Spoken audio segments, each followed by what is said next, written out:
I'm glad that we had a chance to share that. See, what you also will realize that these gang stalkers have the ability to read your mind, and yet somewhere there's a camera in your apartment. So if you start doing things that they do not like, what they're going to start doing is the noise violations. Well, hello there. You hear that? It's not me. It's not me.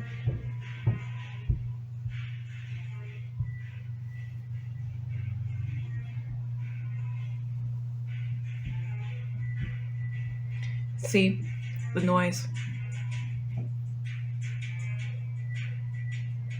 I'm glad we get this chance. I'm glad I'm sharing this with you. You will also notice that. You will also notice that these people be yelling, screaming, noise violations, stomping upstairs. But none of these people who are actually violating noise rules, who are violating the rules of, the noise or whatever. Sorry, I can't think right now. These people never get in trouble, but these people will collude with each other to complain about you to management, to make it seem to management that you are a problem, even though they're the one causing all the noise violations.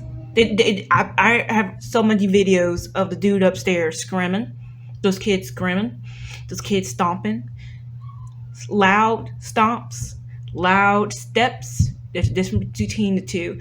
I got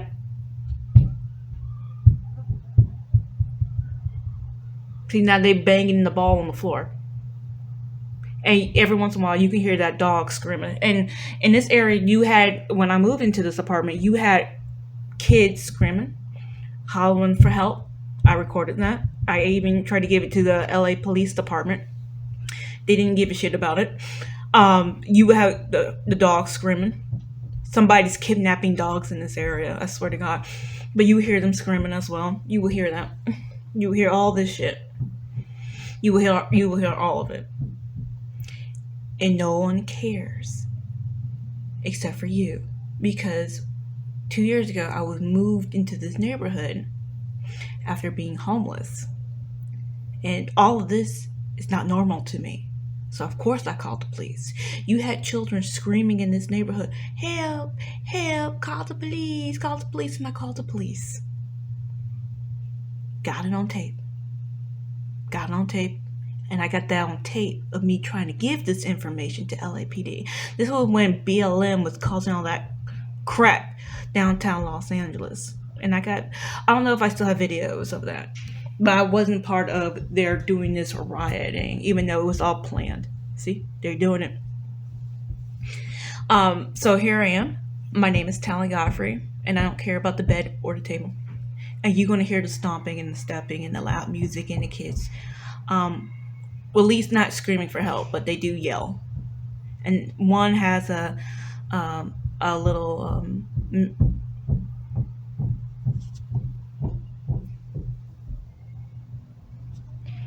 that's not me, a mentally handicapped baby, which I don't blame that. You're gonna see me playing with this lot and flipping over the phone. I'm so sorry. But yeah, I'm not part of the Illuminati. My eye actually, it just. So like I said, my name is TALAN Godfrey, and the baby who's handicapped, I don't have a problem with that baby. I understand. But my name is TALAN Godfrey. I'm a gang stalking victim. I have been gang stalked off and on for the last 10 going on 11 years. I have been gang stalked all over the United States. And noise violations. So they better not complain about me, because like I told you, I have like so much footage of these upstairs yelling and screaming, not screaming for help. There was a group of kids screaming for help when I first moved into the building. Some of it I didn't record, and I wish I did. But I did call the police, and I got that on camera. Whatever little audio recording of these kids screaming for help, I did try to call. I did call the police. I did record it, and I tried to give it to LAPD, and they didn't want it. I have, I don't know if I have it on camera of other people in the neighborhood hearing it, but other people in this neighborhood at the time did come up to me and ask me if I heard those kids screaming, and I said yes. So, like I said, my name is TALAN Godfrey, and I'm a gang stalking victim. I noticed my gang stalking started well, I didn't know at the time. Looking back on it, my gang stalking started in Urbana, Illinois. Urbana, Illinois. It I know it was really bad in 2009. Looking back at it, back in Urbana, Illinois, around 2010, I gave up my rights to my child. I divorced my husband. At the time, and a couple of years before my divorce, it was gang stalking. These gang stalkers came into my mother's house in Urbana, Illinois. They broke in. I was violated. They broke in and they did nasty stuff to me. These gang stalkers came after my child named Andre. He was 6 at the time. They started hitting Andre with the direct energy weapons. Andre, when he was 6 years old and when I still had custody of him, he would complain that something was hitting him on his head and in his face. I know now that it was direct energy weapons because I'm too being hit with these direct energy weapons, and I've been hit with these direct energy weapons every day. It never stops. These direct energy weapons will feel like electricity hitting your face. Have you ever seen a particle beam of light hit a piece of material? Let's look at particle beams, like little balls of light hitting objects. They have that. They will hit you with that. They hit me with those particle light beams, these little teeny tiny balls of light that's in some type of laser. They were hitting people, and they hit me with that type of technology at Bell Shelter Salvation Army, Bell, California. I went to Bell, California in late 2018, early 2019. Bell Shelter Salvation Army, Bell, California was a gang stalker training camp. I was there for like 3 weeks, 3 months, with a broken ankle. They kicked me out because I would complain about the gang stalking, and I was making too much noise because I was filing papers left, right, and backwards, and then talking about gang stalking by name, because before that, I was gang stalked in another apartment when I was living downtown Los Angeles, and before that, I was homeless on Skid Row for 2 years. 2 years. I lived on Skid Row for 2 years. I was gang stalked in that homeless shelter. Then I was gang stalked, of course, in Urbana, Illinois. So I've been gang stalked off and on. Been hit with direct energy weapons, the subliminal thoughts. Yes, they can read your mind. Synthetic telepathy is real. And they have all that type of technology. And they were hitting my baby with this technology back in Urbana, Illinois, before I came to permanently live in Los Angeles. They hit me with the subliminal thoughts. It feels totally different than voice to skull technology, but yet within time you will be able to hear, not only hear, but feel that these thoughts are not yours. To feel that these thoughts are not yours. You're gonna hear that stomping, and you'll be able to tell the difference between your thoughts and their fake thoughts. And of course, they have voice to skull technology. That is a definite given.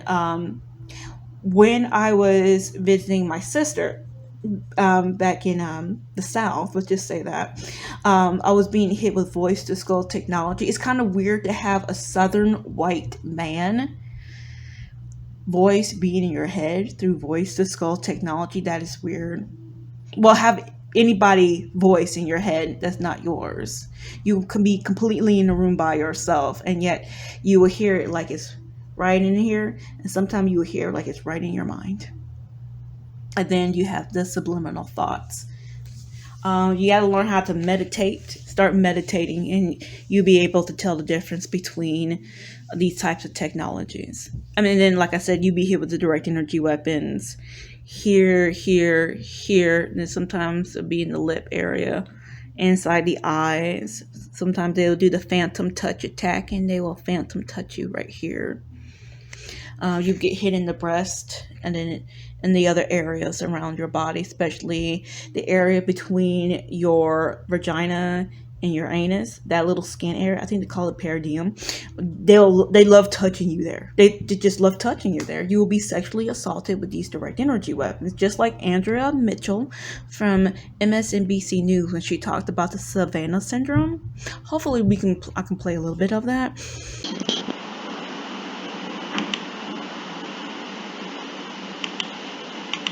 The kids were upstairs playing, and I was standing at the kitchen window, and all of a sudden I felt like I was being struck with something. What was it like? It was gripping. It was like I had been seized by some invisible hand, and I couldn't move.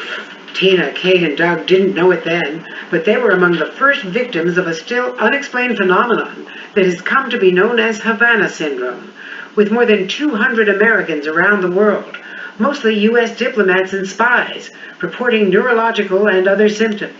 It's not just spies and diplomats. It's a whole bunch of us normal people who've been victimized, and our families who've been victimized by this. They call it gang stalking. Okay. The primary injury I have is what they're calling an acquired brain. Illnesses have reached a different conclusion. I don't know why this happened to these individuals, but I do think it was deliberate. Stanford professor David Relman led the panel that reported the most likely explanation was directed pulsed radio frequency energy. There are many international actors who would have the means of deploying a technology like this. How do you feel when... And then not just international actors, you have little gang stalkers. According to Dr. John Hall, it's these little piece of poo people like private investigators that have access to this technology. Hold on, let's see if I can find it. Let's see if I can find it real quick. Let's see if we can play it. A gang stalking, or actually I prefer the term organized stalking or electronic harassment. And that's essentially, there's a large group of individuals, and this is worldwide, it's not just here. I get emails every day from just about every country on the planet. Is essentially a group of people that have noticed themselves to be stalked by, organized stalkers. This isn't loved ones, this isn't an ex-spouse, or it may be private investigators, and I know in the United States usually is private investigators that are accessing some technology. You see, I hope you heard that. That dude is laughing because it's not Dr. John Hall. The dude interviewing Dr. John Hall is laughing because if you watch the rest of this video, he was a private investigator and he knows about this technology. That's why he's laughing. Access to CIA, NSA-based technology. That's electromagnetic weaponry that allows for you to be tracked by your brainwaves or your EEG, and allows for your EEG to be manipulated. Now I'm going to put that on pause because it could be. There's a man named Dr. Roger Tolces. Dr. Roger Tolces talking about bio-frequency weaponry. They can track you by your DNA. We see we can. Yeah. Okay. Well, let this guy play. And most of these people will notice the stalking first, then notice tinnitus or ringing in the ears, and slowly the ringing in the ears degrades down to hearing the voices of the people that are actually surveilling you, typically harassing you, describing your whereabouts in a building or what your plans are, or what you're doing, what you're wearing. That combined with directed energy attack, which would be burning of the skin, burning of the eyes, burning of the genitals, involuntary body motion, heart speeding up and down, some severe reflux or heartburn that comes and goes without treatment, whether you treat it or not, headaches, blurred vision, all of it geared to basically mimic delusional disorder or schizophrenia. And it seems like the